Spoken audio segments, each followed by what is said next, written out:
And welcome back. On a developing story, a convoy attempting to rescue more than 180 people, including expatriate workers trapped inside a hotel in northern Mozambique, has been ambushed. Reports suggest that 3 vehicles have been destroyed and at least 7 expatriates confirmed are feared to have been killed. A militant group launched an attack on the coastal town on Wednesday afternoon, forcing residents to flee into surrounding forest and LNG workers to seek refuge at the Amarula Hotel. To get more details on the story, we are now joined by our foreign editor, Sophie Mokoena, who now joins us on the line. Mokoena, good afternoon and welcome to the show. But first of all, before we focus on this developing story, breaking news coming in as well, that a new variant of COVID-19 has been identified in Tanzania. Yes, I just got information from our correspondent in Dar es Salaam that they have detected a new variant of this coronavirus in Tanzania. But because Tanzania was not transparent around issues related to COVID-19, it can possibly be one of those variants that we are familiar with, particularly the one in South Africa, 501YZ2, because the Tanzania itself, the country, is part of the SADC region, and you know that there are people who are traveling between South Africa and Tanzania. It can possibly be the one that was reported in the United Kingdom, because you know, as we have indicated earlier on, an area such as Zanzibar that is of tourist attraction value. Many people are traveling to visit that area, and therefore it might be one of those. But scientists are currently doing a research in Tanzania to really get better information. But we'll have full information and report from our correspondent in Tanzania, Isaac Lukando, later. I wonder then whether this would also then mean a change in strategy for the Tanzanian government in its approach to COVID-19.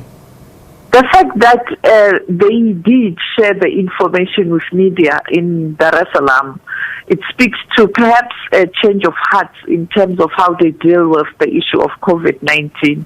And the fact that they indicated that scientists are currently working on this issue, it speaks to perhaps slightly beginning to open up.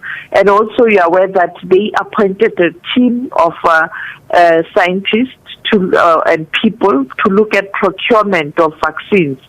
So I think we'll see a different approach. It might not be as transparent as we would want it to be, but we get in there slightly.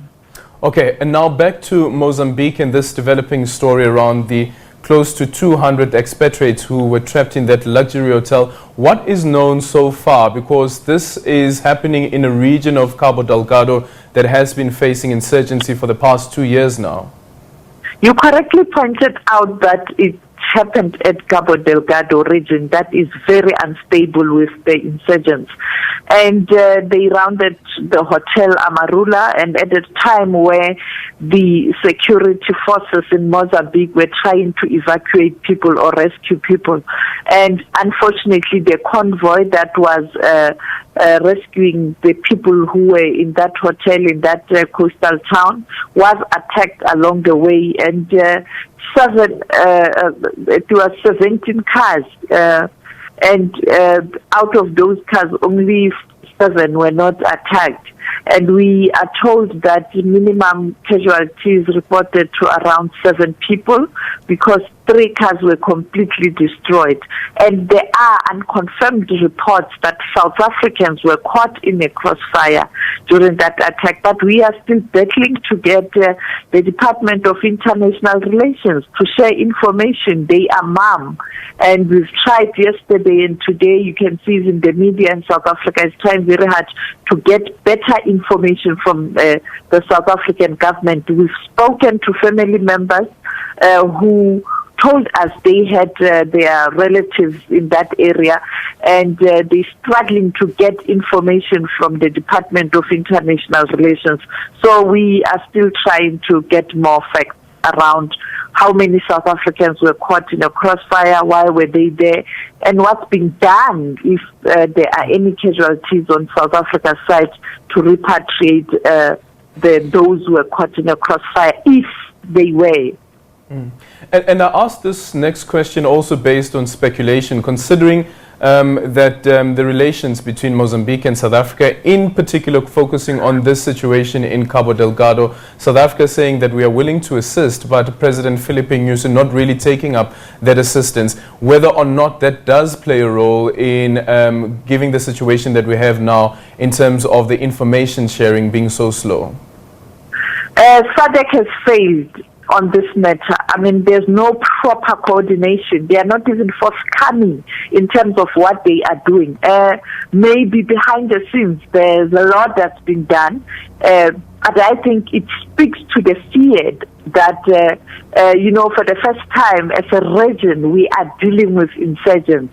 And every country is looking at itself whether it will be able, because when you enter that fray or when you enter that conflict there or that challenge there, you must know that it might be directed to your own country. So I don't know. SADC is not forthcoming. You are aware that the last meeting of the SADC region, there was an agreement that they will look at this issue as a collective. Currently, Botswana is the chair of Organ on Politics and Defense. Masisi's mom, but he was in South Africa a few days ago. He met the president because the president of South Africa is the incoming chair of the Organ on Politics and Defense in the SADC region, but way down there in August.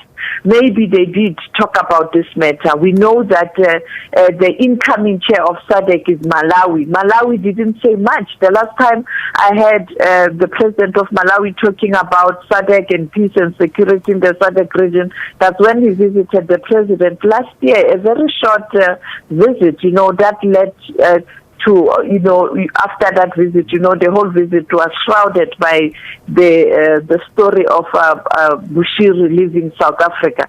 So it is very difficult. And the current chair of SADC is Mozambique.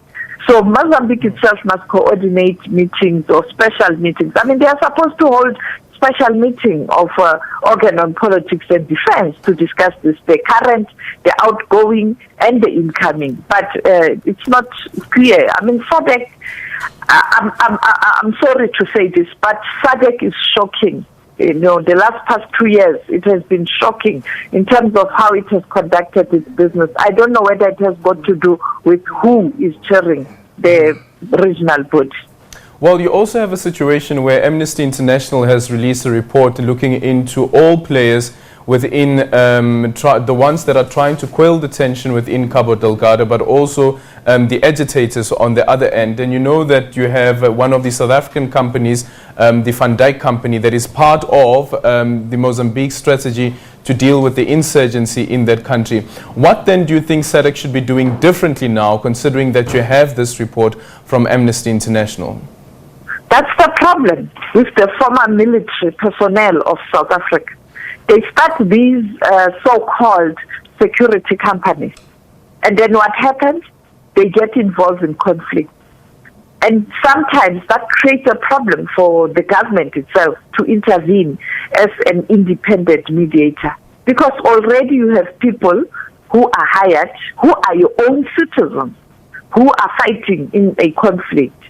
And I think South Africa must really, really look at this issue.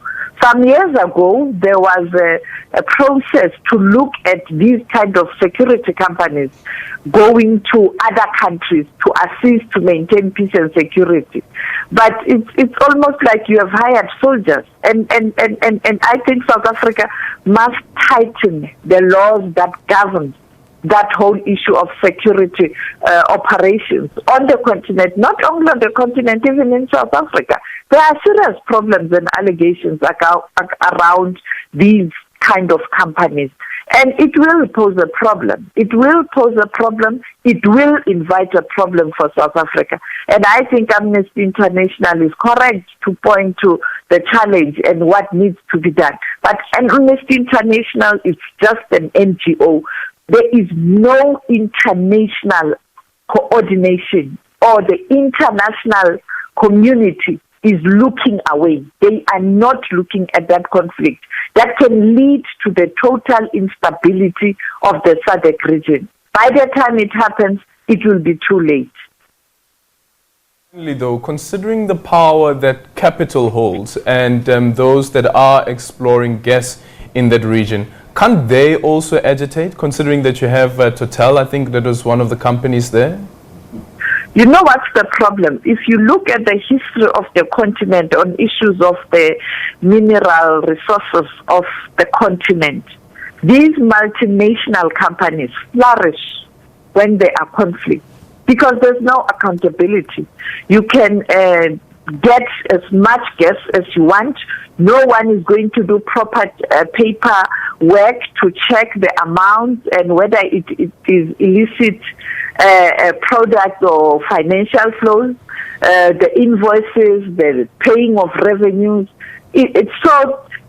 For them, yes, they will then hire these private companies to protect their workplace or where they are drilling and all of that, but no interest in contributing to the total peace of that particular country. It's all about them and their benefits, and that's it. That's it. So you can't expect those companies to put resources to ensure that you get a complete stabilization of that area in the interest of ordinary people in that country. It will always be about them. So you can't really rely on them. That is why I'm saying SADC is supposed to be doing better on this matter. The continent is supposed to be doing better on this issue.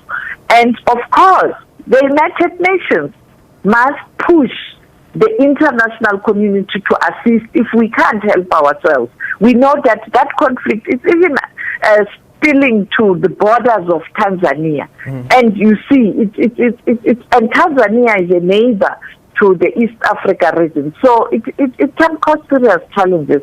But the international community is looking away, like they did with Rwanda until there was a big genocide. And it was too late. And that liquefied natural gas project estimated to be around $20 billion. We've come to the end of that conversation. Thank you so much, Sophie Mokoena, there, our foreign editor.